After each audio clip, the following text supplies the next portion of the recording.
សូមជូនរឿងអ្នកចម្បាំងដ៏ខ្លាំងក្លាកងទ័ពខ្មែរបានប្រយុទ្ធយ៉ាងក្លាហានអស់ជាច្រើនថ្ងៃមកហើយតែកម្លាំងចិត្តរបស់ពួកគេបានចុះខ្សោយឡើយសវណ្ណមេទ័ពខ្មែរអើយមេដឹកនាំអើយពួកខ្ញុំសូមស្នើឲ្យលោកចុះច័ន្ទកម្ពុជាបានគិតយ៉ាងជ្រៅជ្រះពីពាក្យពេចន៍របស់ការទូតនោះ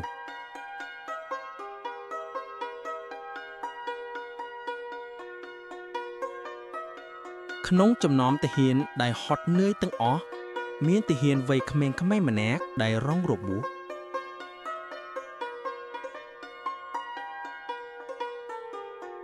កូនប្រុសអើយសូមពិសាទឹកនេះសិនកម្លាំងចិត្តរបស់យើងសំខាន់ជាងអ្វីទាំងអស់សម្រាប់សមរភូមិទាហានទាំងអស់បានឃើញទង្វើរបស់មេទ័ពពួកគេកម្លាំងចិត្តក៏កើនឡើងជាថ្មីមានកម្លាំងចិត្តមោះស្មុតឡើងបងប្អូនទាហានអើយយើងនឹងបង្ហាញពួកគេពីកម្លាំងនៃចិត្តរបស់ទាហានខ្មែរយើងមើលទៅពួកវាហត់នឿយណាស់ហេតុអ្វីបានជាពួកគេមានកម្លាំងចិត្តយ៉ាងនេះមានអ្វីផ្លាត់ប្ដូរសមរភូមិមែនទេកម្លាំងចិត្តគឺជាអាវុធដ៏មុតស្រួចបំផុតរបស់យើងទៅមុខដោយភាពស្មោះត្រង់ចំពោះគ្នាចៃយើងត្រូវវាយពីជំហៀង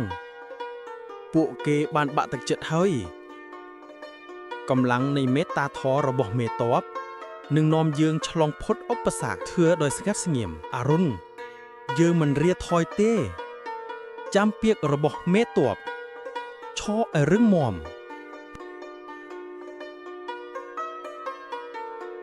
ពួកគេបានប្រយុទ្ធដោយកម្លាំងកាយអស់ជាច្រើនថ្ងៃតែទាហានខ្មែរប្រយុទ្ធដោយកម្លាំងចិត្តដែលមិនចេះរីងស្ងួតកម្ពុជាដឹងថាជ័យជំនះនេះមិនមែនបានមកពីយុទ្ធសាស្ត្រដ៏អស្ចារ្យនោះទេ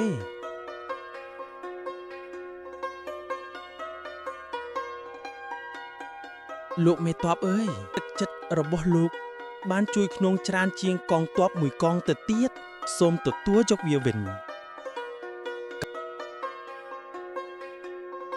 កម្ពុជាមេត្តាធម៌គឺជាទឹកចិត្តដ៏ត្រជាក់ដែលស្រោបស្រោចដល់ទាហានទាំងអស់នោះគឺជាអំណោយដែលនាំមកនូវជ័យជំនះក្នុងចក្រភពខ្មែរដ៏រុងរឿង